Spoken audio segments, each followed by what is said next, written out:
أشهد أن لا إله إلا الله وأشهد أن محمدا عبده ورسوله.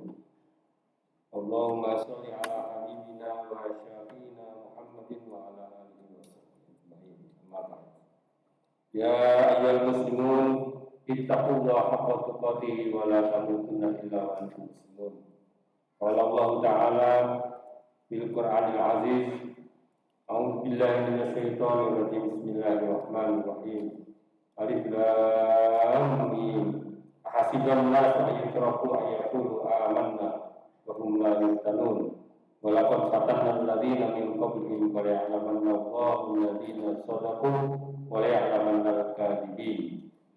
Wa qala Allahu ta'ala fi mawdhi'in akhar wa qala inni dhaahibun ila rabbi sayahdin.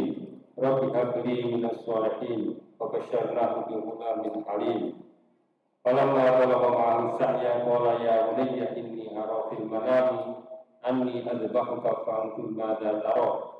Qala ya abati if'al ma tu'mar satajiduni insyaallahu minas sabirin. Falamma aslama wa tallahu lil jabin wa nadainahu ya Ibrahim qad saddaqta ru'ya inna kadzalika najzil muhsinin. Inna hadza lahuwal balaghul mubin wa fadainahu bil Para hadirin rahimakumullah, alhamdulillah kita bisa melakukan sholat Idul Adha pada pagi hari ini atas berkat dan karunia Allah Subhanahu wa taala, di mana di luar sana banyak yang tidak bisa hadir karena halangan, karena sakit, karena umur yang lain.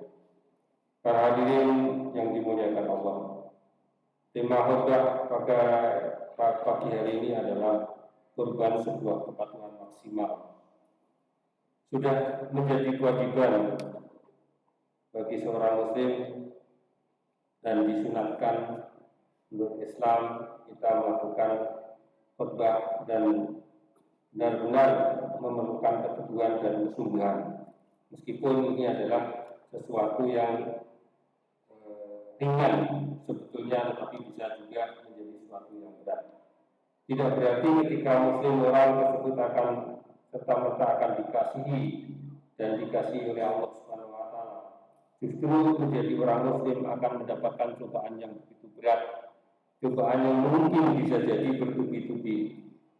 Jika kita tulus dalam ujian ini dan lulus, insya Allah kita akan mendapatkan posisi yang mulia di sisi Allah Subhanahu wa taala.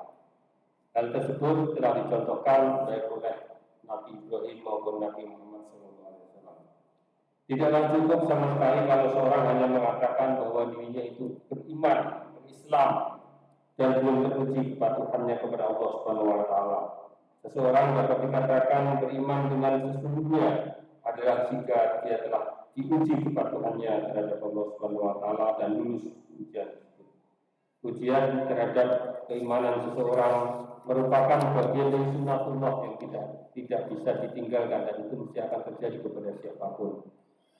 Di dalam ayat Al-Ankabut, surat Al-Ankabut, Allah mengatakan ahasiban nas la yutraku ayaqulu amanna wa hum la yuftanun wa laqad fatanna alladziina min qablihim wa liya'lamanna Allahu alladziina shadaqu wa liya'lamanna al-kaadzibin. Apakah orang mengira, manusia itu akan mengira bahwa mereka akan dibiarkan begitu saja untuk mengatakan beriman tanpa diuji oleh Allah Subhanahu wa taala. Ini adalah sebuah pernyataan dari Allah bahwa semua manusia di muka bumi ini akan diuji oleh Allah Subhanahu wa taala, termasuk orang yang menyatakan iman, bahkan imannya pun bagus. Allahu akbar, Allahu akbar, Allahu akbar. Sidang Idul Adha rahmatullah. Memang benar bahwa Allah mengetahui hati manusia tanpa mengujinya. Tetapi ujian yang diberikan Allah kepada manusia merupakan suatu bentuk keadilan dan pendidikan bagi manusia yang lain. Allah tidak akan mengambil sebuah tindakan kepada siapapun tanpa melihat apa yang telah dilakukan oleh manusia tersebut. Jadi Allah tidak akan mengambil sebuah tindakan baik dalam bentuk memberikan pahala maupun menjatuhkan siksa kepadanya tanpa melihat dari apa yang telah dilakukan manusia itu. Jadi bukan berdasarkan pengetahuan Allah kepada manusia tersebut. Ujian yang datang dari Allah itu berbeda-beda. Semakin tebal iman seseorang bisa jadi semakin berat ujiannya yang harus dihadapinya. Dalam hadis sahih yang tingkat validitasnya terjamin dikatakan ujian yang berat adalah ujian yang diberikan oleh Allah kepada para anbiya, kemudian orang-orang soleh dan seterusnya. Seseorang diuji sesuai dengan tingkat keimanannya, makin kokoh imannya makin berat pula ujiannya. Di dalam hadis dikatakan asyadun nasi bala'an al-anbiya'u tsumma shalihun tsumma al-amsalu fal-amsal yubtala rajul ala hasabi dinihi fa in kana fi dini shalabatun zida lahu fil bala'. Hadis sahih. Para hadirin rahimakumullah. Dalam konteks ini ujian yang diberikan oleh Allah pada Nabi Ibrahim sesungguhnya sangat berat sekali. Setelah sekian lama beliau berjuang untuk menegakkan agama Allah, ia berdoa agar diberikan keturunan yang soleh, dan ternyata ketika dikabulkan untuk diberi keturunan, dan waktu itu adalah satu-satunya karena Sarah belum memberikan keturunan Nabi Ishak, sehingga permintaan Allah untuk mengorbankan putranya adalah bukan sekedar mengorbankan seorang anak, tetapi mengorbankan masa depan Ibrahim itu sendiri. Ketika beliau minta kepada Allah untuk diberikan putra, beliau mengatakan Rabbi habli minas sholihin fabasyarnahu bi ghulamin halim falamma balagha ma'ahu sa'ya qala ya bunayya inni ara fil manami anni adbahuka fanzur ma tara. Ini adalah ujian yang sangat tidak mudah untuk dilakukan. Bahkan Nabi Ibrahim sendiri itu diperintahkan untuk melakukan dengan tangannya sendiri. Dan juga ini ujian bukan hanya kepada Nabi Ibrahim, tetapi ujian kepada putra beliau. Ketika disampaikan bahwa ada perintah Allah untuk menyembelihnya, beliau mengatakan, "Qala ya abati al-ma tu'mar satajiduni insyaallah minas sabirin." Ya ayahku, lakukanlah itu, insyaallah saya termasuk orang yang sabar. Para hadirin rahimakumullah. Allahu Akbar, Allahu Akbar, Allahu Akbar. Kepatuhan yang maksimal juga telah diperlihatkan oleh kekasih Allah yang lain, yaitu Nabi Muhammad SAW. Umat Islam dengan ibadahnya berupaya supaya kontinu untuk mendekatkan diri kepada Allah SWT. Mereka melakukan zakat, sholat, puasa maupun haji dan melakukan ibadah-ibadah yang lain, tujuannya adalah untuk taqarrub, mendekatkan diri kepada Allah. Bahkan kata-kata kurban juga itu dari kata-kata kedekatan. Kurban artinya mendekat.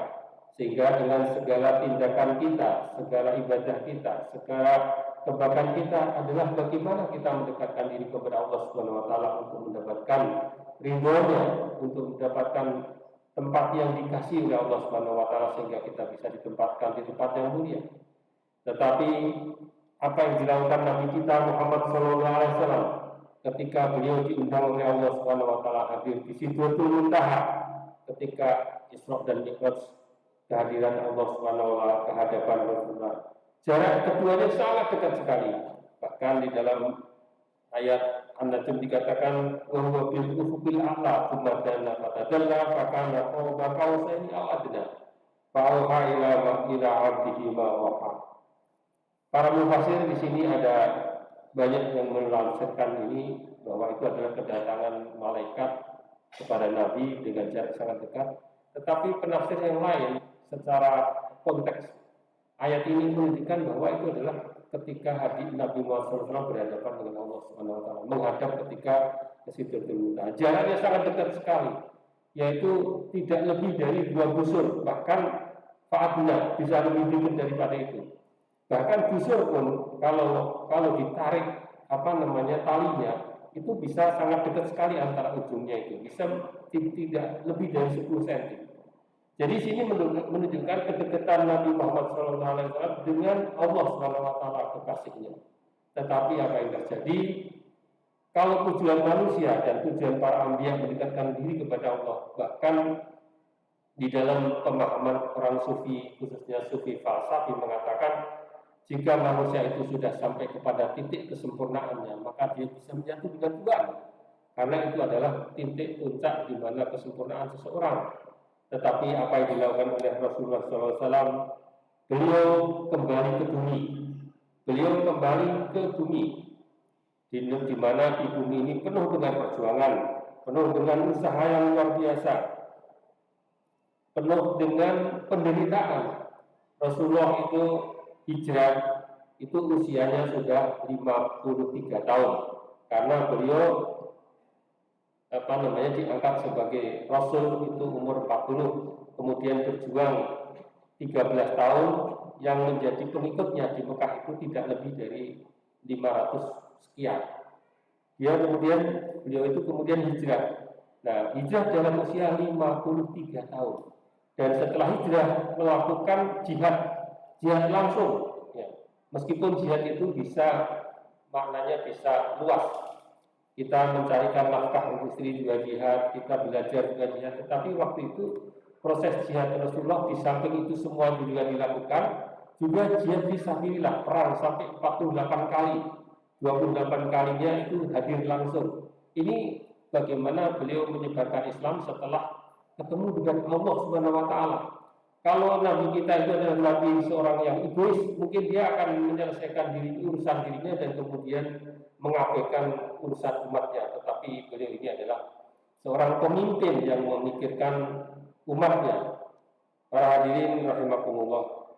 Jadi seorang sufi tadi yang dikutip oleh Muhammad Iqbal dalam bukunya The Construction of Islam, sufi tadi mengatakan, jika saya yang mi'raj ketemu dengan Allah Subhanahu wa taala, saya akan menetap di sana, tidak akan kembali ke bumi. Tapi nabi kita bukanlah seperti itu, para hadirin rahimakumullah. Begitu juga di dalam perang Uhud beliau juga begitu berjuang, begitu kerasnya, sehingga beliau jatuh di dalam sebuah lubang dan giginya sampai patah. Kalau seandainya beliau tidak dijagai oleh para sahabat yang mungkin tidak terbunuh pada perang tersebut. Itulah usaha para pimpinan kita, para anbiya yang kita ikuti, kita panuti di dalam kehidupan ini, betapa usahanya di dalam menegakkan kebenaran dan bagaimana juga di dalam menyelesaikan ujian-ujian yang telah diberikan Allah kepada mereka. Oleh karena itu, ini tuntunan kita semuanya agar kita bisa mengikuti mereka. Barakallahu li wa lakum fil Qur'anil azim wa nafa'ani wa iyyakum bi tilawatihi innahu huwal dzikrul hakim. Fastaghfiruhu innahu huwal ghafurur rahim.